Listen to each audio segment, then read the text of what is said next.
माझ्या वक्तव्याचा विपर्यास केला मंत्री तानाजी सावंतांचा आरोप, तर विधान मोडतोड करून दाखवल्याचं म्हणत तानाजी सावंत माध्यमांवरच भडकले।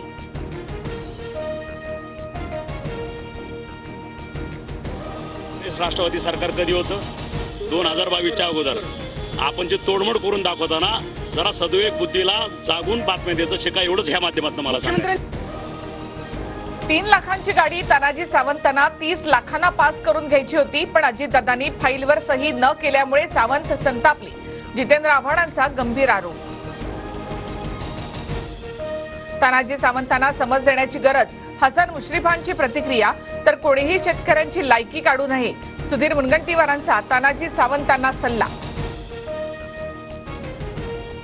सत्ताधारी पक्षासह विरोधकांकडून तानाजी सावंतांवर टीकेची झोड।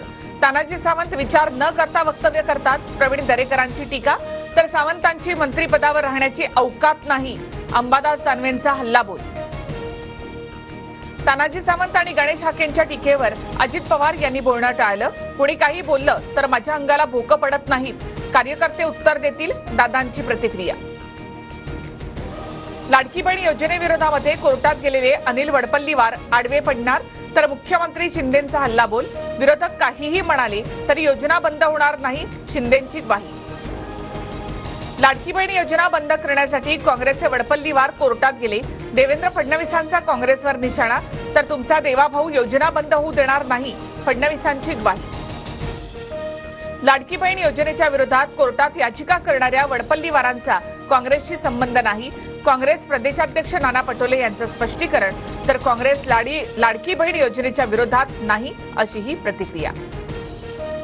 मी कुणाचाही माणूस नाही, उद्या पत्रकार परिषद घेऊन माझ्यावर झालेल्या आरोपांवर भूमिका मांडणार, अनिल वडपल्लीवार यांची TV9 मराठीला माहिती। राजकोट किल्ल्यावर महाराजांचा पुतळा साकारणारे शिल्पकार जयदीप आपटे अद्यापही फरार, तर शिल्पकार कुठे आहे? वर्षा बंगल्यावर माहिती, संजय राऊतांचा मुख्यमंत्री शिंदेंवर आरोप। मालवणमधील बांधकाम सल्लागार चेतन पाटीलला 5 तारखेपर्यंत पोलीस कोठडी। पुतळा दुर्घटना प्रकरणात चेतन पाटीलला काल कोल्हापूरमध्ये अटक।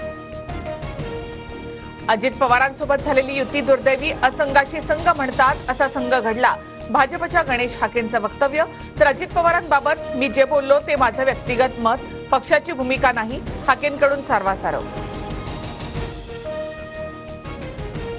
भाजपच तुमचं विसर्जन करणार नाही याची काळजी घ्या, गणेश हाकेंच्या विधानावरून अमोल मिटकरींची खोचक टीका, तर स्वार्थासाठी बडबडणाऱ्या हाकेंना किंमत देत नाही, रुपाली ठोंबरेंचा निशाणा।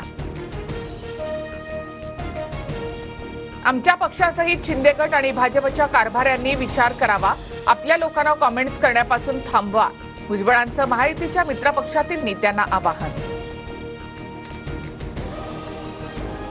अजितदादा महायुतीमध्ये 60 जागा लढण्याच्या तयारीत, आपल्या 54 आमदारांच्या जागा आहेत तशाच राहणार, इतर जागांसंदर्भात वरिष्ठ स्तरावर बोलणी सुरू, पदाधिकारी बैठकीत अजित पवारांचं वक्तव्य।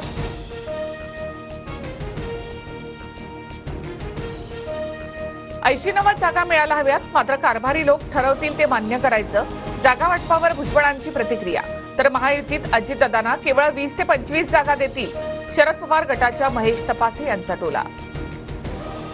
निवडणुका लागण्यापूर्वी 60 वर आलेत, चर्चेनंतर 40 वर येतील, अजित पवारांच्या वक्तव्यावर विजय वडेट्टीवारांची खोचक टीका, शिंदे फडणवीसांनी अजितदादांची वाईट अवस्था केली, वडेट्टीवारांचा टोला। गृहमंत्री म्हणून काम करताना शिव्याच जास्त खाव्या लागतात, देवेंद्र फडणवीसांचं वक्तव्य, तर काहींना माझा राजीनामा मागितला नाही तर अपचन होतं, फडणवीसांचा राऊतांना टोला। हरियाणामध्ये विधानसभा निवडणुकीच्या तारखेमध्ये बदल, हरियाणामध्ये 1 ऑक्टोबरऐवजी आता 5 ऑक्टोबरला होणार मतदान, तर 8 ऑक्टोबरला मतमोजणी, केंद्रीय निवडणूक आयोगाचा मोठा निर्णय।